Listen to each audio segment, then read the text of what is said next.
Well, good evening, Melges 24 sailors. Good afternoon, Melges 24 sailors in America, and a little bit later, good evening, Melges 24 sailors in Europe. And this is our first of our North Sails Melges 24 webinars, and you're all very, very welcome to the next hour of what we hope will be a really fun and informative session where we're going to be discussing upwind sail trim. My name is Prof O'Connell, and I'm coming to you from North Sails in Dublin, in Ireland. And first things first, we just want to shout out to all our sailing friends and customers all over the world. We know that it's a tough time for many of you, and we hope that you're all getting through this as best we can, and hopefully we'll all be out in the water sooner rather than later, fingers crossed. So we've got an exciting hour ahead of us, and we've got a really, really good panel of fantastic sailors on our webinar this evening. So I just want to introduce you. We've got my North Sails colleague, John Bowden, and John is there in North Sails America in Charleston. Are you there, John? Yep, I'm here. Good to see you. Welcome, you, John, and thank you for joining us. And from North Sails Italy, Giulio Desiderato in Genoa. Are you there, Giulio? Yes, I'm here. Ciao, Prof. Ciao, everybody.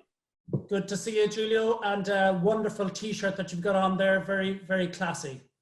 And thank you.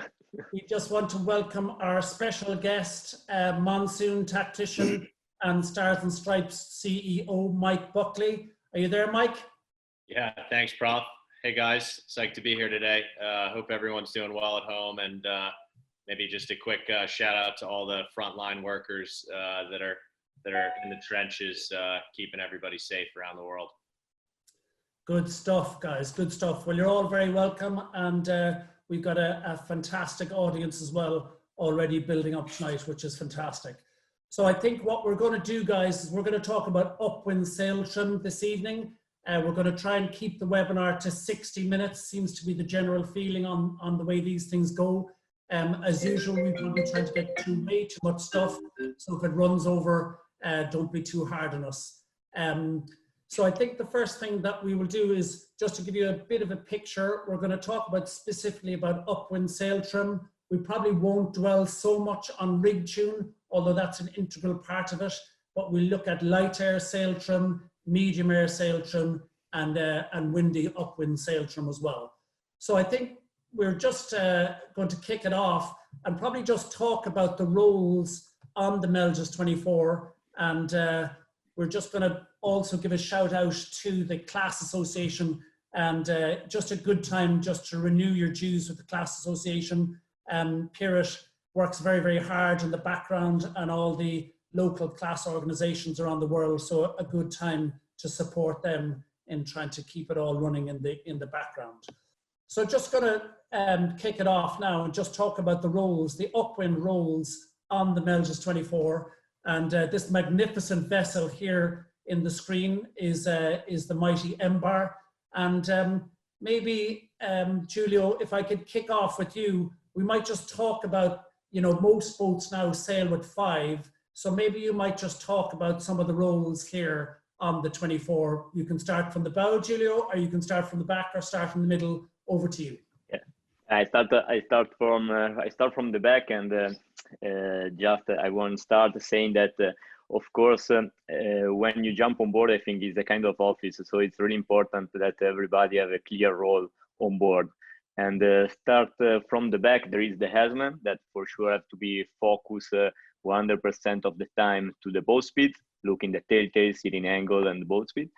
And then there is the tactician that is for sure the collector of the communication on board. Then on my team, on the Bombarda team, but also a little bit of Nefeli is the new team that I joined. There is a jib trimmer, and is also the Jennaker trimmer. So Giulio, just to be very specific, you know, what is the helmsman's responsibility on the 24? The helmsman, you know, you have all the controls of the boat in his hands. So you have to manage checking all the time the main sheet, the the backstay, the mainsail traveler, and you have to be focused on the speed of the boat. And I think that you have to hear the calls of the tactician, that you have to call the different VMG that you have to sail. And then, Mike, if I could ask you, you would normally on the Monsoon be one step forward there from the helmsman. In terms of that role, what are the principal responsibilities the next person forward from the driver? I think, you know, every boat's different on kind of the way I like to set up the crew. The tactician's responsible for the jib about 80% of the time, depending on wind speed. Occasionally helps out with the traveler and tacks. And then is, you know, the biggest role is just responsible for the communication of the boat and the overall game plan, so that the helmsman can execute not only the boat speed game plan, but then the tactical game plan as well. Because at the end of the day, he or she has the tiller in their hands and can put the boat where, you know, wherever they're going to put it, and it needs to be in line with your plan. Great. And John, next person forward, that's normally the kite trimmer, I take it. What's their responsibility going upwind? Yeah, I'm usually sitting in that spot as a kite trimmer. You know, typically upwind, we're looking for relative boat speed calls. During tacks in very light air, we take the jib sheet away from the tactician so that he can help with the traveler. We found with 5-person teams, and even with some of the 4-person teams, if the tactician can help get that traveler pegged to windward coming out of tacks, that helps a lot, you know, with the skipper being able to find the exit angle and things like that. But yeah, from the middle of the boat, you know, we're talking about relatives, power in the boat, you know, sort of what's the next step on, you know, whether it be rig or what kind of adjustments we can make to make the boat go faster. And while keeping our head down, hiking hard. And the next person forward then, Giulio, is the pit person. What do they do? You know, I think that Prof, and we can see really good really well in this picture. I think that first of all, they have to hike hard, no? And I think that top few crew from the bow have to be really focused hiking hard during the upwind. And in light wind, I think that they have to be really active to come back inside if the wind drop and try to push the boat in every path and every waves. On our configuration, for example, Prof, the jib trimmer or the Janaker trimmer during the upwind is the guy that is calling the path, is calling the waves that are coming. So I don't know on Ember what was going to happen. We spend a lot of time with our heads upside down for sure. The person on the front then, John, obviously they're the bow, and what's their principal role in the way you set up the boat? Yeah, I mean, upwind, that front person can be real important. Like Mike said, every boat's different. Could be looking at making rig adjustments, certainly helping control where the jib leads are set at, tack to tack if we're making changes. May have that boom bang in their hands and sort of helping adjust some of those other controls, you know, sort of that are at their fingertips, the Cunningham, the bang and such like that upwind. Yeah, certainly adjusting the rig as you go up through the wind speed ranges. It's possible to adjust the rig from the windward side going upwind, and that's a key responsibility of the person on the bow. Yeah, right, it's guys, definitely a team effort. Good stuff. So if we just step forward now, and we just have a look here at some light air upwind shots. Giulio, we might just talk about these shots. Initially, I think you took them, Giulio, and just tell us why you took the shots, first of all, from this particular angle, and what was the purpose of the camera angle here, Giulio? Yeah, I was in Scarlino coaching the team Bombarda during the Italian Championship last year. And you can see that there are two different angles. The picture on the left, in the picture on the left, I was focused checking the shape of the jib So you can see that the angle is taken to put in the same line the tack and the clew of the jib. Look in the picture on the right. I'm using this picture to check the mainsail profile. So every time that I follow the team for the lineup, I take these two kind of picture just to check the profile. And what are we looking for there, Mike, when we're looking at this mainsail picture upwind in this sort of, I guess this is sort of sub-powered or marginally powered or just about powered up conditions. What specifically are we trying to achieve with the main sheet traveler backstay for these sort of conditions, Mike?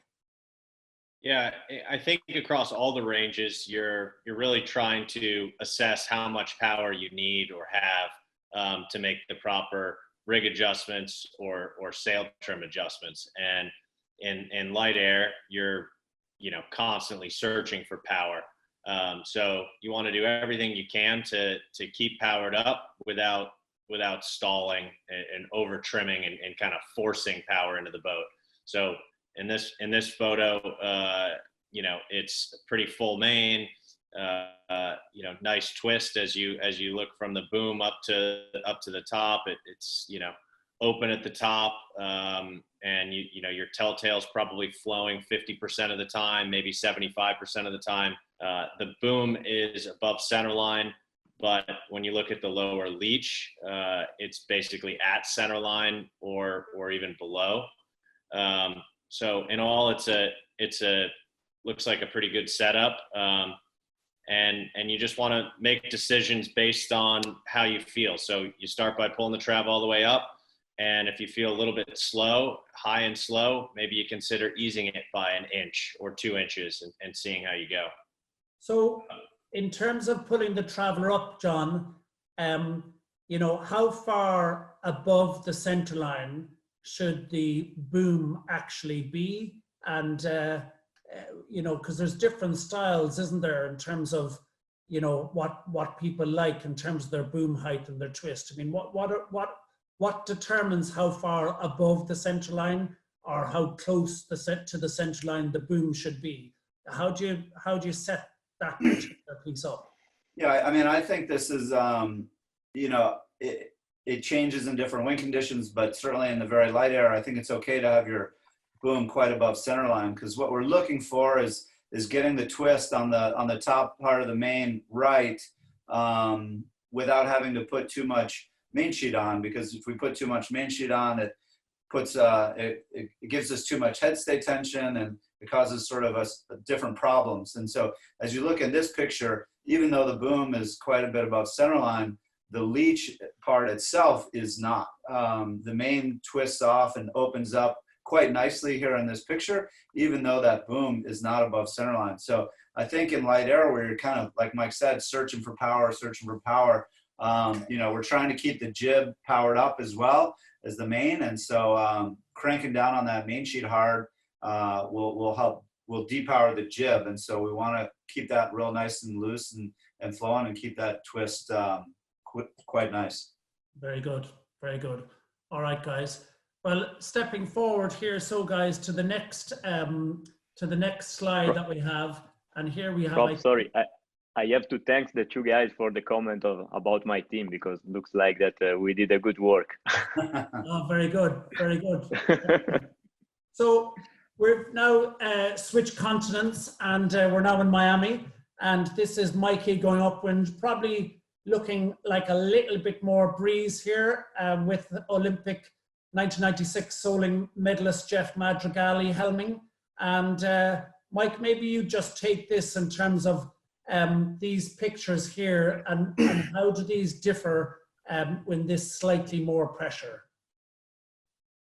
Yeah, so pressure's up, everybody's hiking. So now it's kind of a little bit more of a fast forward game, depending on the conditions in the sea state. Right here, you see that the boat on the right, probably earlier in the leg, really nice setup, good twist profile, jib looks like it's trimmed on nice and tight. Main is about as tight as it could go, or maybe another click in or so. and good balance. And the guys and girls have something to hike against. You know, with that being said, you know, a lot of the time your trim depends on the situation you're in. And same boat, probably a few minutes later on the left is on the port lay line. They're probably a little bit overstood, but they look to be winning the race. And the conversation went something like, you know, Mark said to Jeff, hey, we have to go 2/10 faster or 4/10 faster. And you'll see that Jeff eased the traveler and eased the main sheet and probably eased the jib a little bit as well. And they're probably going almost half a knot faster through the water. So it's important as we look at all these slides to kind of figure out where you are in the race and what mode applies to that moment, because it's always changing. Excellent. And just when Mike there, John, just talked about easing the main sheet and potentially dropping the traveler, you know, to go a little more fast forward mode. In the light stuff, is there a danger that when you ease the main sheet, you might lose the head stay? And, you know, would you use some backstay in those lighter conditions ever? Yeah, I think for sure. You know, this is probably one of the most challenging conditions the Melges 24 has to offer, because, you know, you're sort of in that range where you're searching for power to being overpowered very quickly. That's where the crew can really get involved. You know, this is a time where you cannot be lazy. You know, if you know you're going to have to ease the main to depower, you better be making sure that back stays engaged. We've started to sail the boats with really, really loose rig tensions in this light air, sort of to look for power. And so we've actually had to engage the backstay, even in very light conditions, just so that when you do make those subtle main sheet adjustments, that you're not making a big change on the headstay tension. So it's a real dynamic condition. I think it's a challenging condition to sail in, but every little thing that you do does affect something else. So you want to make sure that you're a step ahead, and that's where the guys on the rail can be calling out these puffs and knowing where you're going to be next. You mentioned the rig tension there, and I know the black art of rig tuning. You know, we don't have the time tonight to go into it, but I'm sure another webinar topic would be Melges 24 rig tune.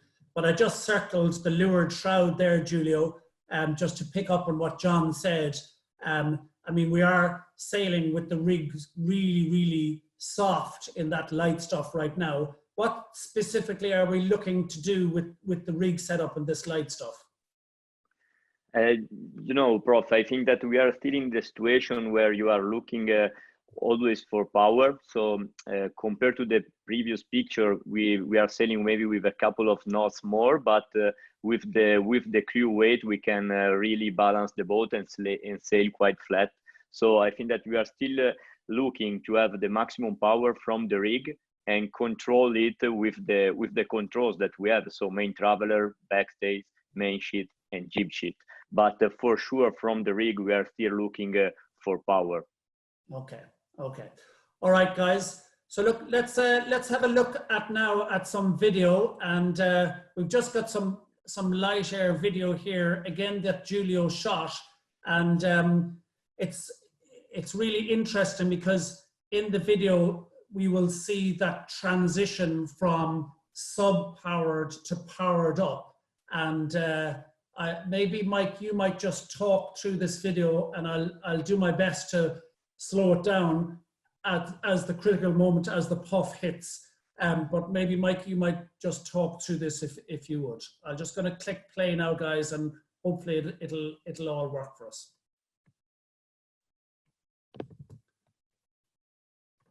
So I think that you know, this is actually one of my favorite conditions, because I think that there's a misconception that when it's 8 knots, you know, it's kind of easy times on the Melges 24, and you just kind of sit there and go upwind. And if you look here, there's, you know, some small puffs on the water, and the boat's at max power. And what happens when that 1 knot puff hits, it's a great opportunity for the crew to go arms out and hike like it's 25 knots. And you'll see the crew do that here at some stage in this video. You'll see that the third person forward go arms out and really flatten the boat. This is just such a great opportunity for the crew to work together and just be harnessing the power from these little puffs. And it's the difference between, there's the arms out right there. It's the difference between crossing the pack at the winter mark or ducking the pack. And we all want to be the boat crossing the pack.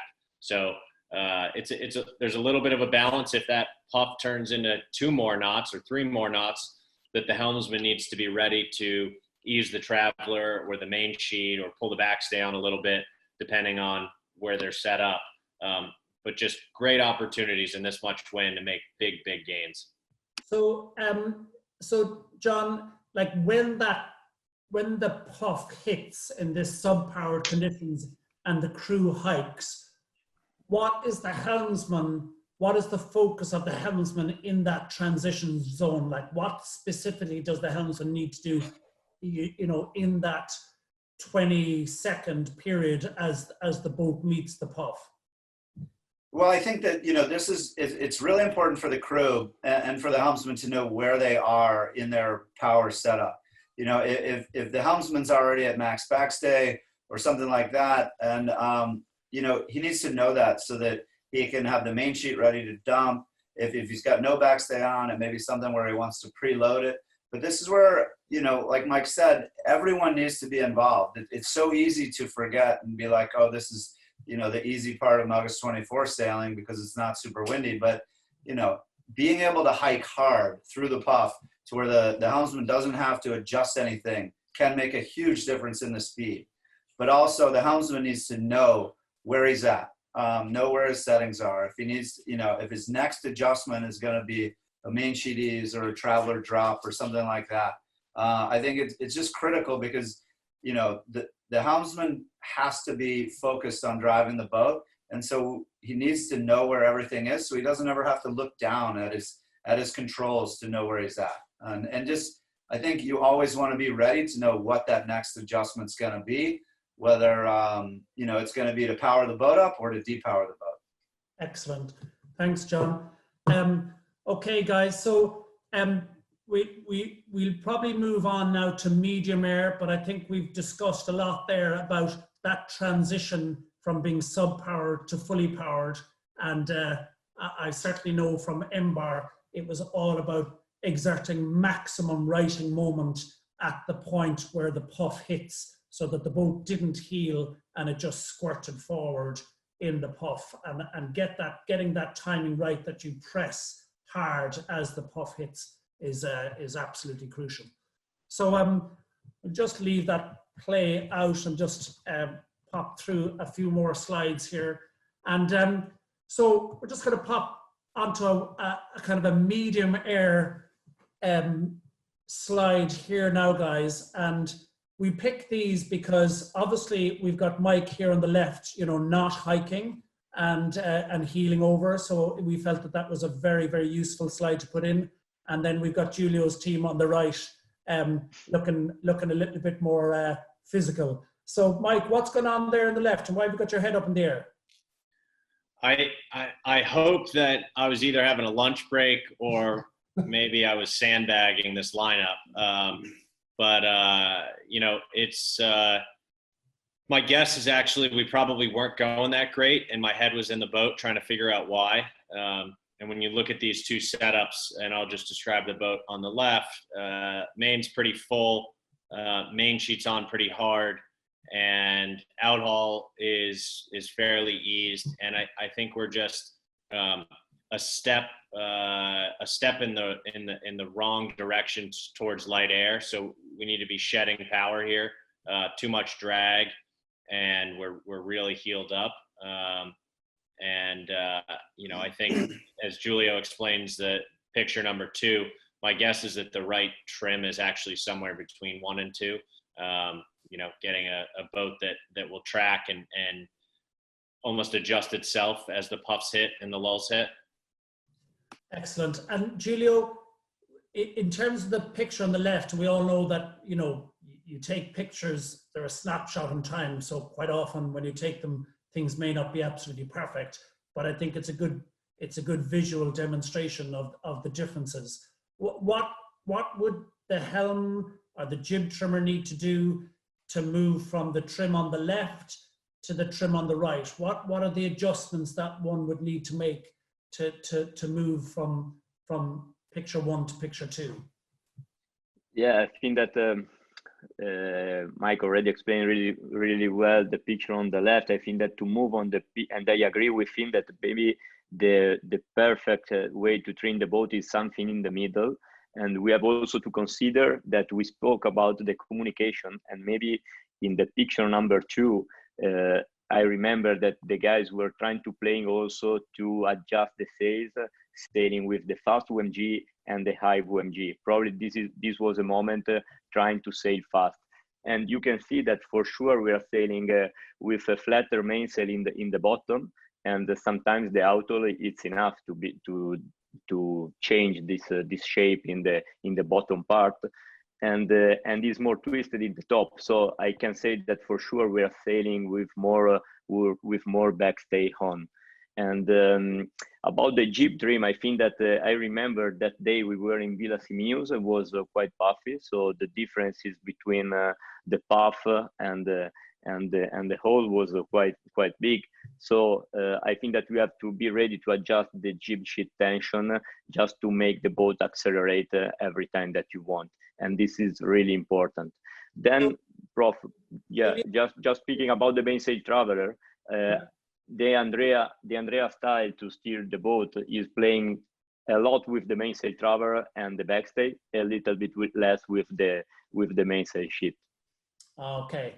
And John, Giulio just talked about adjusting the jib sheet. I mean, is this just not a case of just pinning the jib in pretty hard and hiking, or how much adjustment in these solid medium air conditions? How many, like, would you adjust the jib sheet much, John? Yeah, I mean, I think you're going to make small adjustments to that jib, and hopefully you're setting that jib sheet up well, in your pre-start prep, and you've got good marks on your deck, your jib leads are where you want them, so that you're kind of in the zone. With this setup here for the 2 boats, you can see they're quite different. And so we've been looking to in this condition, nice, super flat water, I wouldn't expect a ton of jib sheet adjustment, but you're always going to kind of look for those tells, a little bit of backwind on the main, maybe a little stall, too much on the jib sheet telltales, for that sort of thing, just depending on that condition and the puff of the moment. Where would you start off your jib leads, John? Like what's the starting point? So we basically, the 3rd screw head from the back, we drill out, and that's kind of our base setting. We will go, 2 to 3 holes in front or 2 to 3 holes in back of that screw head, depending on the condition. I would say in this setup, we'd probably be sort of right in that screw head, just as a general trend. I don't think, we set the guide up, and the guide is, is really just, it's just that, it's just a guide. It's not the gospel. And so, if the boat needs to be depowered a little bit more because you've got more chop or for whatever reason, you might be better off sailing with the jib lead back a little bit more.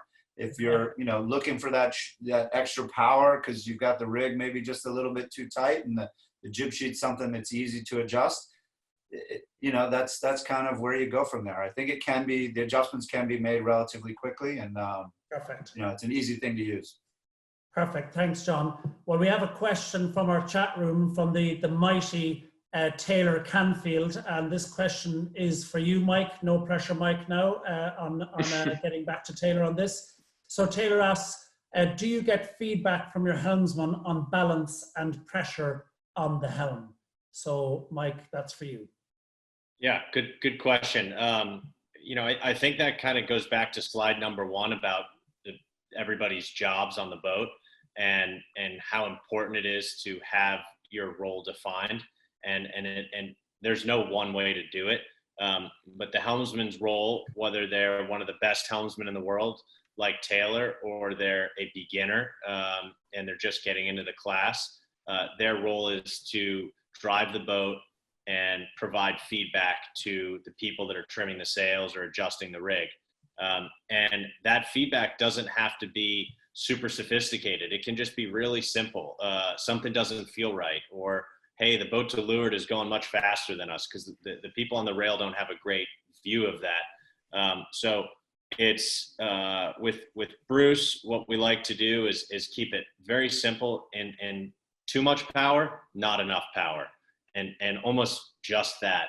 And if there's too much power, I know from the rail what I can start doing to diagnose how to decrease power. And if his feedback is not enough power, I can start to think about that. So it doesn't really matter the level of helmsman, as long as you have consistent feedback that you can understand, that everyone can understand, and try to move forward on.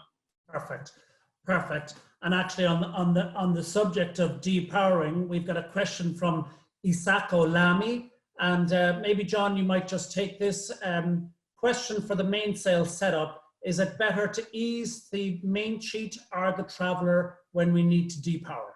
I don't think there's a correct answer on this. I think this is, really whoever's driving the boat, trimming the sails, it's their personal preference. We see it go both ways quite well.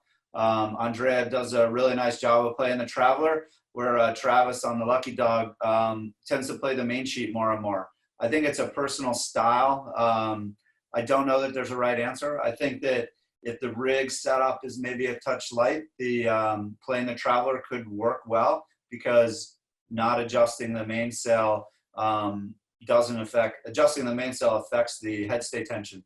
And so I think it really just boils down to a personal preference, because I've seen both styles go very well. Perfect, John. Thanks. Giulio, the questions are coming in here thick and fast. So I've got a question from my friend Derek Lane in Cork in Ireland. Would you mark the deck beneath the tiller for the helmsman to try and figure out the amount of helm on the boat, Giulio? No, we don't mark the deck, and so yeah. Speaking about our way to steer the boat on Bombarda, I totally agree with what John said, and there is not a way. I think that the most important things is to feel confident and comfortable sailing your boat. So you can adjust more the mainsail sheet or the mainsail traveler. You can use a lot of rudder or go quite straight. It depends by your style. And in my opinion, yeah, with Bombarda, we worked a lot with the mainsail traveler and not moving too much the rudder. We were quite stable in this way. Actually, Giulio, now that you mentioned the rudder, we've got a question from our former class president, Jens. How important is it to keep the angle of heel low as the wind increases, and how does it affect the keel and the rudder? Mike, maybe you'd want to answer that, Mike. Yeah, I mean, I think that angle of heel is really the most important tool in any wind condition, and actually at any point of sail. So upwind and heavy air, I think that was the question. How important is it? Very important. And, a lot of it is sea state dependent. These Villa Simius, where the Worlds were last year, was really fun because we had every condition and not only wind, but also sea state. So there were some days where we had these massive waves and 18 knots or even more, and other days where it's dead flat water and 18 knots. So your heel angle is going to depend a lot on sea state. Really important to hit the waves loaded up so that you can carry on through them. You don't want to hit them dead flat, but you also don't want to sail around overheeled. So it's a constant battle to find the right angle of heel. But that is the number one reference point for any helmsman at any level is angle of heel. Perfect. And last question actually from the chat room just before we move on. And this question is from Arif Gurdenli. When you have more or less power as a helmsman, most of the responsibility on the helmsman, it sits on the helmsman, which is like the backstay, the main sheet traveler. Can the guys on the rail assist at all with adjusting the amount of power. Maybe Giulio, you might take that. Oh, Giulio has disappeared from the world, and he's... Yeah, I'm here. Ah, you're back, Giulio. Do Welcome. you hear me? Yeah, I'm back. I'm back. No, of course, the boat is in the hands of the helmsman. On our boat, for example, the big help for Andrea is the communication that he received from Stefano Ciampalini, that is the crew that you can see with the white shirt on the rail, that is communicating with him all the time about the wind situation. And he is the guys that call the tuning while we are sailing. Then sometimes the tactician jump in the conversation if you want to change something for some tactical reason. In this condition, I think in the medium wind condition, the boat is really in the hand of the helmsman. You know, in the light wind, I think that the people on the rail can help him really more, being really active with the crew weight. But in this condition, I think that he can receive an help tuning the boat in the correct way. Okay, very good.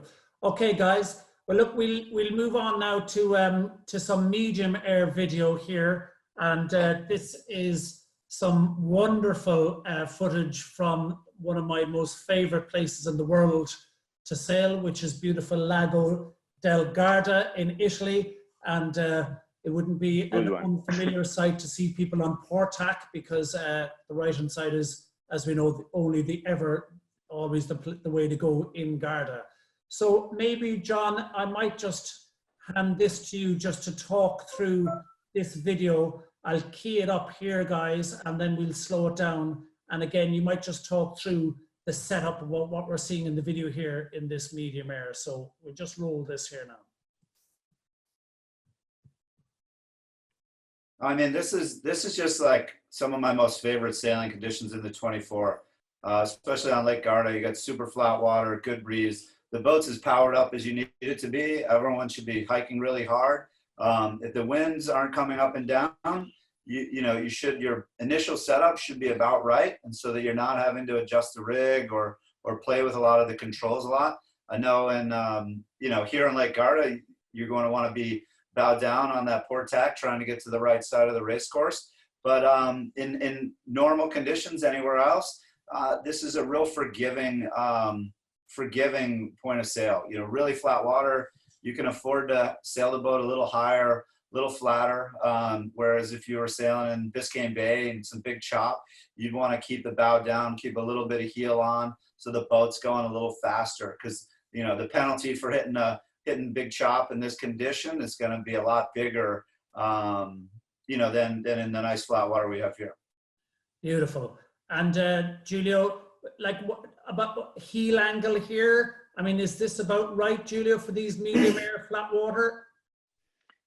Yeah, Prof, in this condition, we were focused to sail with the boat really flat. And as John said, I think in the flat water condition, you can sail also with the sails a little bit flatter, and if you have to point a little bit closer compared to the other condition. And of course, your goal is to sail with the boat really flat and stable. And I think that there is another thing interesting, maybe then Mike can also show us and said the comment.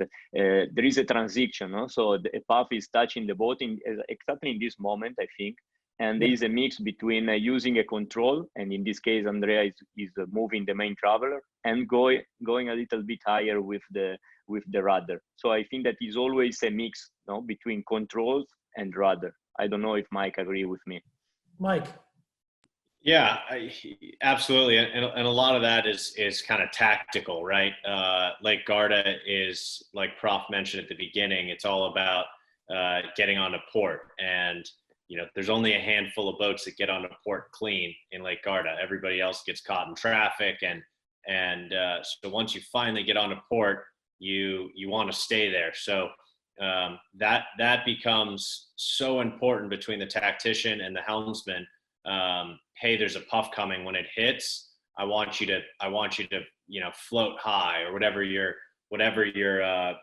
terminology may be. And so that we can hold our lane here. If there was nobody around us, we'd just have you ease the main sheet or pull the backstay on and just go a little faster. But because we have someone on our lee bow, that's not possible. So you really have to focus on the communication and the big picture in a place like Garda, where you have to go on port for, I don't know, six minutes, somewhere in that zone. You know, it's imperative. And so being able to coast up in the puffs is really advantageous. That's a really, really good topic. That whole business of, do you sail higher and slower, or do you sail lower and faster, and what determines what mode we're sailing in. So if you wanted to make that transition, John, from, you know, let's just say you're bang in the middle of the groove and you wanted to sail a little higher and slower, what would be the things that you would do on board to achieve that higher, slower mode? I mean, a little higher, slower mode, you want to increase the power in the boat so that you can sail that higher mode, maybe ease the backstay, sheet on both sails a little bit, traveler up some. You know, I think in this flat water, that's a real strong, powerful, you know, mode to get in. But like Mike said, you know, it's great because in this setup and condition and this breeze, you can sort of go in and out of both modes depending on what you need tactically. You know, if you need to put the bow down and go fast, it's one thing. But if you want to sail in that higher, slower mode, you know, it's okay to just sheet those sails on super tight, get everything super flat, and, you know, sail the boat a little bit flatter, because the penalty for, you know, being a little high and slow here is not as big as if there's, you know, more wind or a bigger chop. Brilliant. Yeah. And then if you wanted to move from that higher, slower mode, you know, and if you want to put the bow down, Giulio, and go fast, you know, you want to smash it over to the right hand side on port tack, you know, what are the things that you do to change mode to a low, fast mode upwind? For sure, I'm going to use the main traveler, and I think that I'm going to put it around the middle of the boat, maybe one track windward to the middle, but sometimes in the most of the time in the middle. And for sure, I'm going to trim more the backstay, and the jib trim is going to open 1 centimeter the jib, so it's going to ease a jib sheet. So in this sequence, I think that you have to move the mainsail traveler, trim hard the backstay, and adjust the jib sheet. If this is not enough, you can do the call to take one step of tuning. So I think rig a little bit more the mast. So step the rig tension up one step. Is that what you're saying? Yeah, exactly.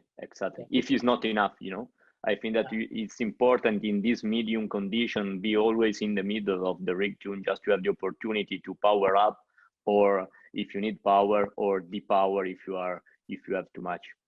Perfect. All right, guys, that's excellent. So we'll just leave this video on, just play on here, because we'll just speed her back up onto the normal speed again. Mike, any final thoughts on that video here in Garda? You know, just sitting here wishing we were in Garda, sailing right now, and staying at the Lido Palace, and getting up to do 2 a days, one in the early morning, and one in the afternoon, and, you know, the absolute battle it is to get on a port and without hitting 10 boats. So looking forward to getting back there sometime soon. Very good. All right, guys. Mike, sorry, Giulio. You prefer start on the pin and cross on port, or start on the committee and tack immediately? I've never tried the pin end start in Garda, but I've seen it work once or twice. But you know, I like to start. Too dangerous, no? Yeah, 10 boats down from the boat and beg my way onto port. Okay, next time you have to try. I'll let you try. It is an extraordinary place to sail. Absolutely extraordinary, but magnificent. Right, guys, so we'll crack on here, and we're now crossing the Atlantic back to magnificent Miami. and we've got some nice strong wind pictures here. We got, you know, 2 upwind shots taken on the center line, and then we've just got a shot here taken from to lure to the center line so we can see the jib. So Mike, what are we looking at here in terms of the differences between picture 1 and picture 2, and what's going on there? Yeah, so picture 1 is kind of a classic cobra shaped twist profile. So the top of the main is starting to open up, you know, good power all the way up. And on the right-hand side, kind of polar opposite. And my guess is maybe the rig is too loose, but they've got a lot of backstay on, a lot of wrinkles coming from the spreader to the end of the boom. And what's happening is the helmsman on boat 2 is he basically doesn't have enough power. And even though it's that windy, and so it's tricked him into thinking he needs to pull the main sheet on harder and harder to get enough heel in the boat. And you can see the jib is really eased, probably because of the backstay. So, you know, it's, you know, the left picture is a really nice setup. Looks like they can trim the main on as much as they want. You know, maybe a little loose on the outhaul, but tough to know. But if you're in boat 2 and you see wrinkles like that, you got to be saying to yourself, you know, hey, something's kind of way off. And in this case, it's probably backstay, and the rig's not tight enough. Okay. And like in these sort of conditions, John, you know, I've seen, you know, 24s going upwind and 20 plus knots, and some teams manage to have the rig set up so that the mainsail is just, you know, it's just quietly settled behind the rig, and then other teams are going up with the mainsail ragging. I mean, how do you set the 24 up so that you can go upwind in very strong winds with minimizing the drag in the main so it's not flogging? What's the trick there to doing that setup? Yeah, no, I mean, this is for me, this is about proper balance. And, you know, here we are, I'm in boat 2, and, you know, we're not very well balanced. We've got the main end quite tight. The jib is out pretty far. It looks like our lowers aren't on tight enough so that, you know, we can't get the backstay that we're trying to achieve to depower the boat. And so, you know, outhauls on a little bit tight, just not good balance here. For me, you know, as a jib trimmer, spinnaker trimmer, I'm heads down a lot. But, you know, if I'm starting to hear that main get loud, you know, the first talk is, you know, are we at the end of our backstay? If the backstay is maxed out, you know, then the next thing we talk about is, okay, we need to ease the jib to allow for a little better flow. It's definitely a good setup here. You know, we see in picture 1, the mainsail is actually out quite a bit, the main sheet. And so there's a real balance between these 2 setups, I think would be the ideal setup. You know, in boat 1, we've got the jib in quite tight and the main out quite far. And in boat 2, we have the jib out quite far and the main end quite tight. And so I think the balance is going to be somewhere in between. You know, and I think it's a hard thing to see from on the boat, but, you know, like you said, we're looking to have that mainsail be, you know, sort of nice and quiet. We want to be able to go upwind in 20 knots without that thing making a bunch of noise.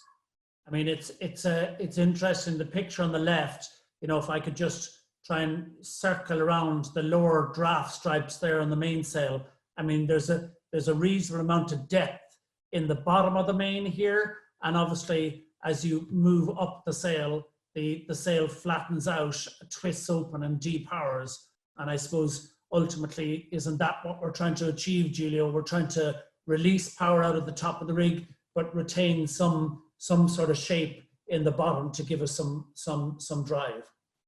Yeah, exactly. We have to remember that a mainsail with a shape in the bottom and twister in the top is an easy mainsail to trim and make a boat easier to steer.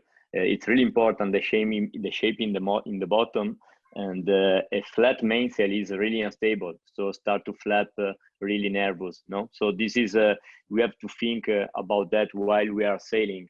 And of course, then you have to adjust the jib. But I totally agree with what John said and Mike said about also the amount of the lower. No, so I think that is not a key. There is not a number, but I think that the team have always to adjust the lower setup, matching it with the amount of backstay that they wanna use. And this is, in my opinion, really, really important. And I finished then just saying that you have to be careful, for example, in picture number 2, that maybe Travis is going to play a lot with the mainsail sheet because he like feel the boat, etc. But if we need power and you take only the mainsail sheet, you are going to over trim the mainsail.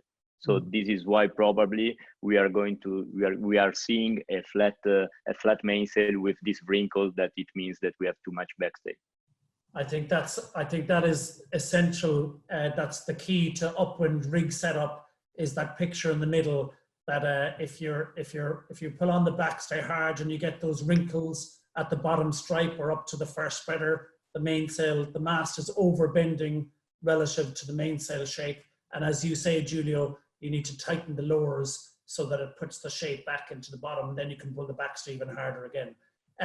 Mike, just talk us about the jib setup there in the picture on the right, Mike. I mean, is it just, simply you're just moving the jib lead further aft and sheeting it harder, or do you still ease the jib sheet, as John said, in the windy stuff? In Villa Simia, I started easing the jib sheet very aggressively, and it's tough to know. What works and what doesn't. In all my years sailing Melges 24s, I have not been very aggressive in easing in the puffs, but we tried it very aggressively and it seemed to work pretty well. The problem is when you ease it, the bottom of it gets really full. So it's a tricky balance. It's a balance between physically moving your lead back a hole or two and pulling the backstay on, which essentially does the same thing. I think with any of this, there's a misconception that you have to get your rig tuned perfect. Even the best teams in the world, everybody strives to get it perfect, but you just want to get it in the ballpark. You don't want to go out there and have your sail look like picture 2 here. Or you don't want to go out and have your sail look like picture 1, which was the picture before that was of our team, because then you've got to go too far to get it right. So you just want to start as you develop, your mind and your eyes to look at the sails and the sail trim. You just want to get it in the ballpark, and then it's a turn here and a turn there that kind of leads to perfection by trial and error. Right. Very good. Excellent. And so one question there we have from the chat room, guys, is from Kent Pierce, and it's a question about vang tension, and what are we doing with the vang these days, Upwind? Because I know that on M-Bar for the Miami Worlds, Morgan Reeser was very keen on vang tension. What's the thinking there, John, in terms of vang tension and the windy stuff upwind? I think it's, the vang for me is about controlling the lower mast bend, but also controlling the headstay if the helmsman's playing the main a bit.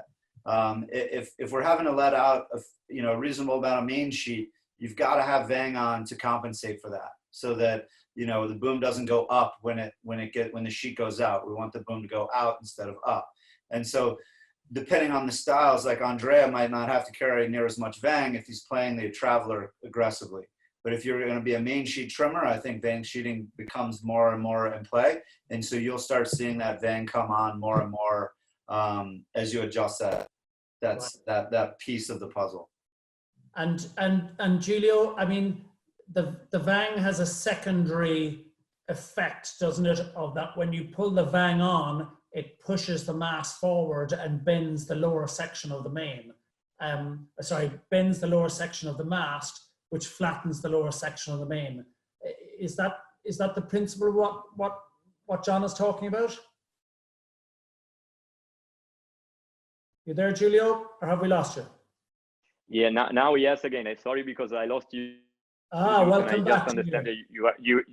Yeah, I'm back. I understood that you were speaking about the lower mass band due to the Vang or something like that. I don't know. I heard some words.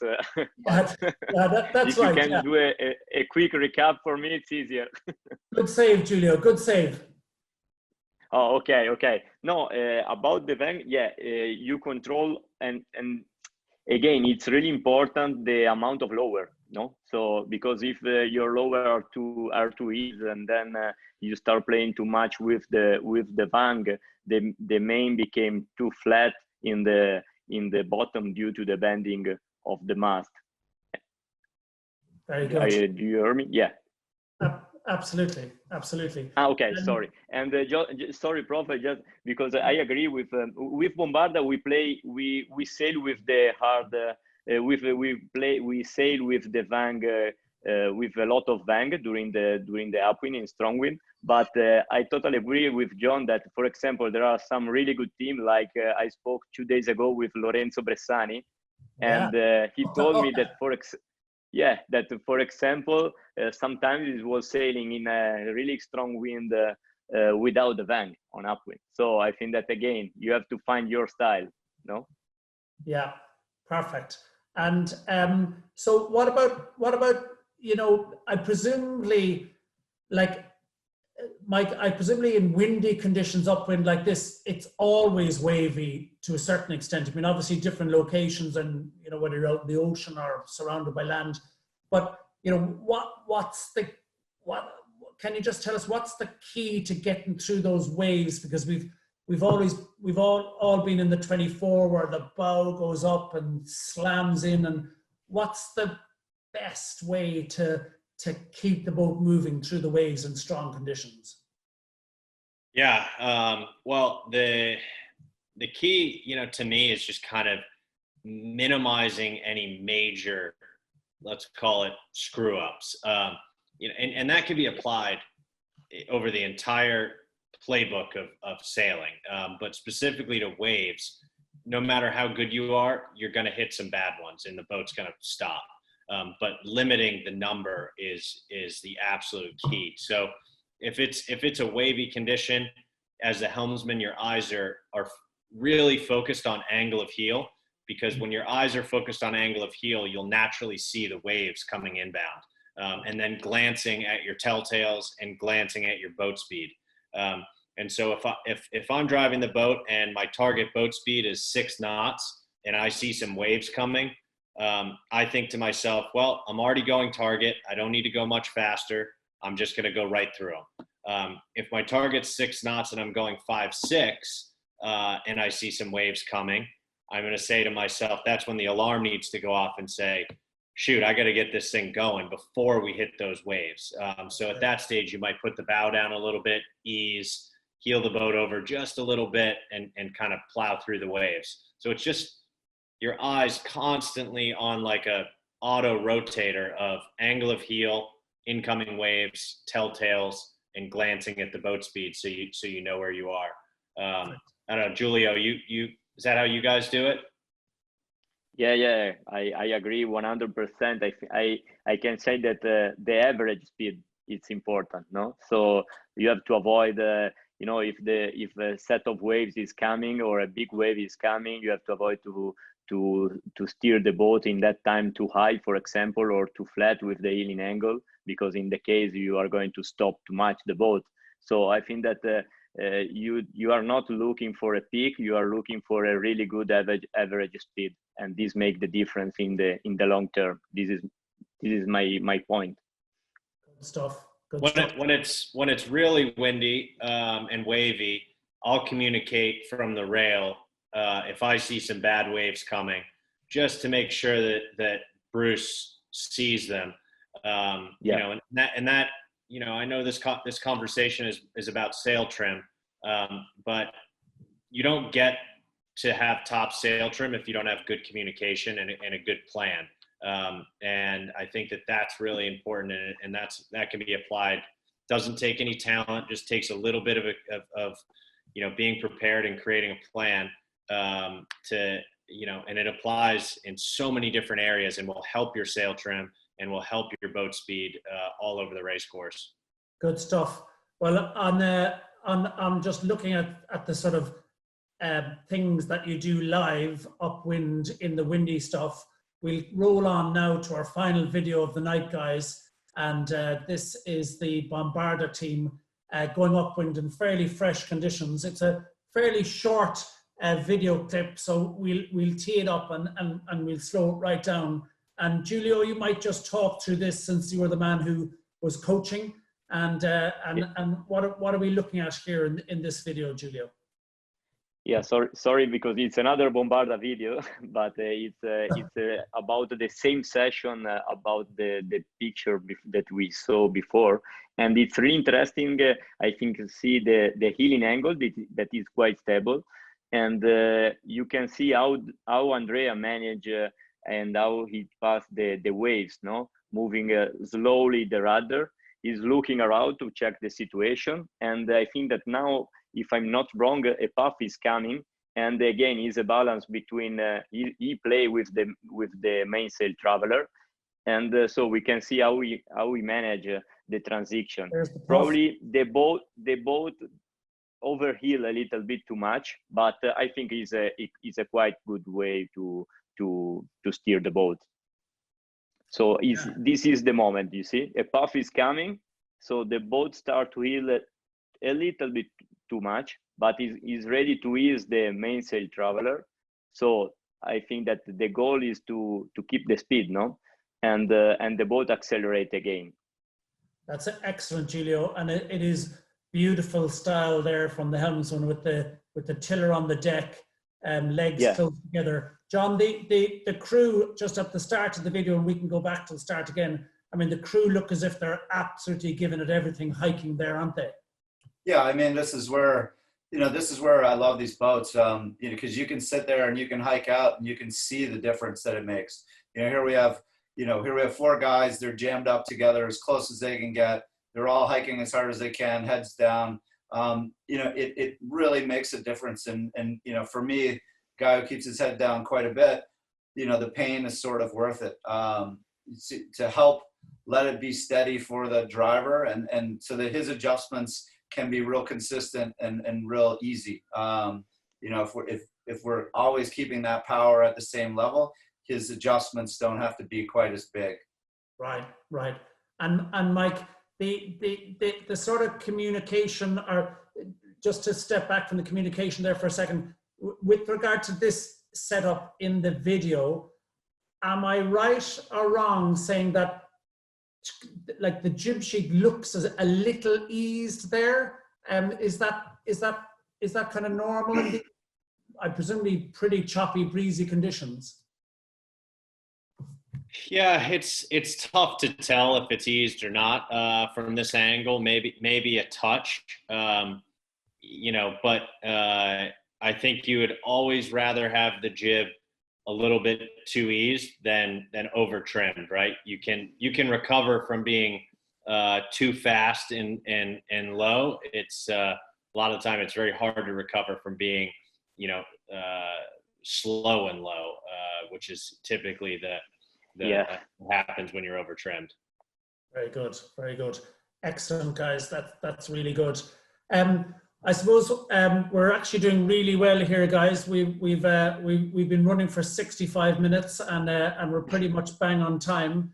I'm just thinking, have you guys any final? Actually, we just got a question here, and the question is from, and my pronunciation may not be the best, but it's from Heroja Petrovic. How much rudder movement do you use in the puffs, or would you only try using the mainsail to keep balance? So, John, maybe you'd take that in terms of rudder movement in the puffs and the mainsail. Yeah, I mean, the goal here is the goal is always to move the rudder as little as possible. I think that goes into your power. You know, if Andrea's using the traveler and the traveler's all the way down, he's going to have to use the rudder to help keep the boat at a steady angle of heel. You know, if you've got someone like Travis who's playing the main, he's got a little more adjustment in the mainsail. Sort of the goal is to keep the boat fat. In this condition, it's to keep the boat at full speed all the time.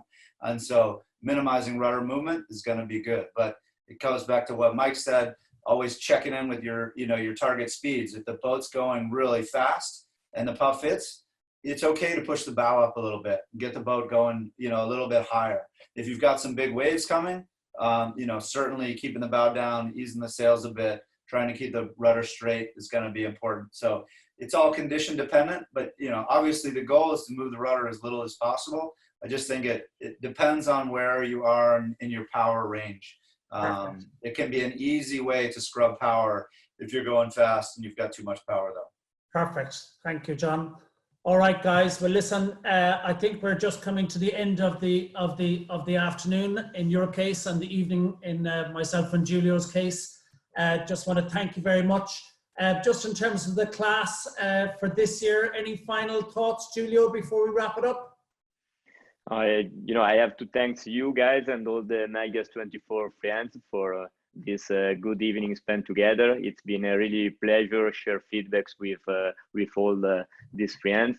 And as the most of you, I'm locked at home since 1 month, and I really miss the Melges 24 family, and I really miss the Melges 24 regatta. So I miss you in the water, fighting with and against you. And I really hope to meet you again in the water.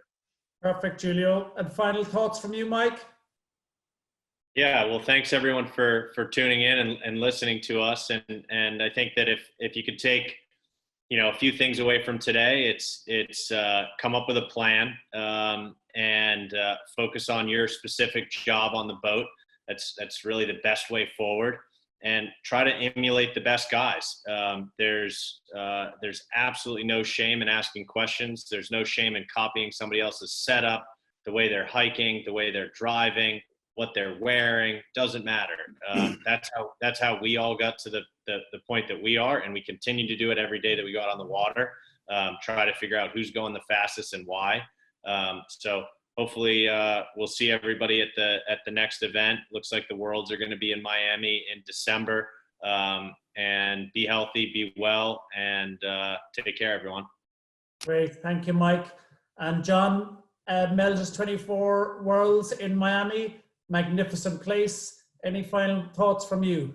Yeah, no, I'm super excited. Like everyone else, can't wait to get back in the boat. I think what Mike said is spot on.